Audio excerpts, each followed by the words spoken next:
Okay, welcome to another episode of Grilling with the BooMan. Today, decided to record this because this is another one of my specialty meals that I always get a lot of compliments on.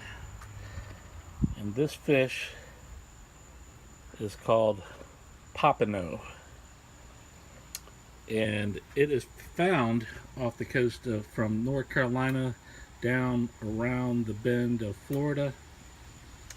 And I can only find it here at a local Chinese market, and they have it all year long, which leads me to believe that they catch it, they freeze it, and then they thaw it out to put on display. But as long as it's frozen when it comes right out of the ocean, it's good.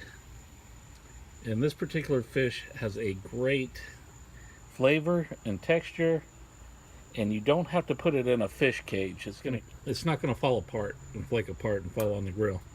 Now the way we're gonna cook this, the way I'm gonna cook it, is I'm gonna sear it on the face side that we're looking at for 4 minutes, and that'll get the grill marks nice and tight. And then I'll flip it and put it on the the skin side, and no one cares about the grill marks on that side. And then when we eat it, we just eat the fish out of the skin. We don't eat the skin. And the best way to do this fish is, you'll see they've butterflied it for me, but they didn't fillet it. But here and here we have 2 fillets, and here we have bone in. Now once this is cooked, that bone in will just pop right off, but with it goes all the seasoning, so unfortunately.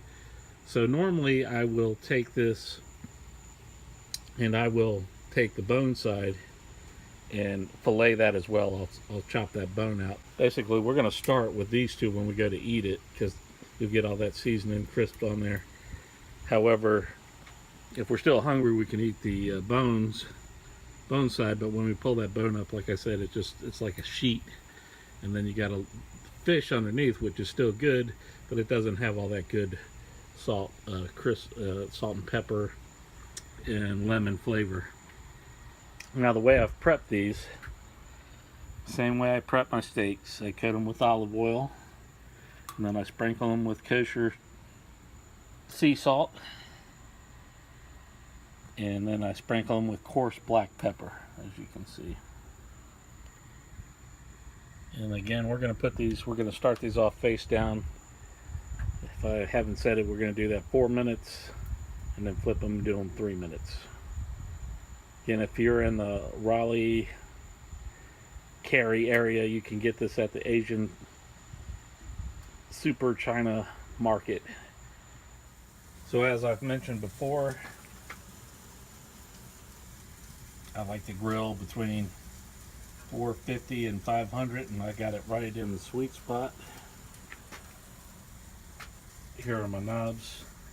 These are basically on low. I got the propane tank opened up pretty wide. I don't twist it till it's all the way open, but it's probably a little over half the way there. And these are on low. I think the grill's running a lot hotter since I put the new stainless steel flavor plates in there. But once I get it in there, it gets up to speed temperature faster, and it stays more consistent. So it's been working out pretty good.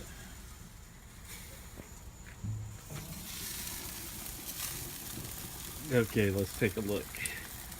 Yeah, as you can see, put some nice grill marks on 3 out of 4 of them. That one in the back upper right, big one, it did not put great grill marks on. However, that one, of course, the bone is on that side, so it's going to peel off anyways when you go to eat it.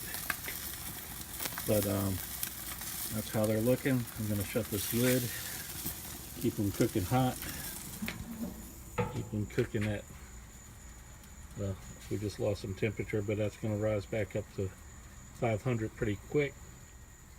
And that's a pretty simple fish. It's a great fish. I'm not a big fish eater. A lot of people I know aren't big fish eaters, but everybody that tries this recipe, if you eat fish, I mean, if you just can't eat fish, you're not going to like it.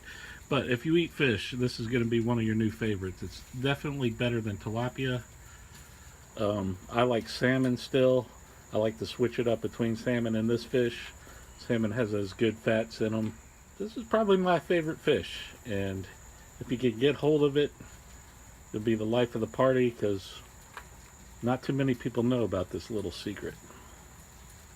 It's a little bonus you get by tuning into the BooMan. Okay, and they're about finished. A couple pro tips. As you can see, I flipped them every other way like puzzle pieces, so they fit on that rectangular tray and I'm not overlapping them. And the last step to do is to add some lemon. Sorry, a bug bit me right there, right when I was talking. So we're going to get some lemon over here. Not going to worry about the seeds. The seeds come out, no big deal. And the trick here, now this is key, because I ruined a batch one time. Not ruined it, but didn't come out optimal. Right now these are nice and crispy on the top. So what happened one time was I put a bunch of lemon on it and then I sealed it with foil to keep it warm. When I opened it up again, they were all kind of floppy. They lost their crisp. So we're not going to cover them after we do this, and we're not going to use too much lemon. Let's see. We're just going to do just like a light coating here. And this just kind of enhances the flavor. Trying to film this and do it at the same time so you can see it.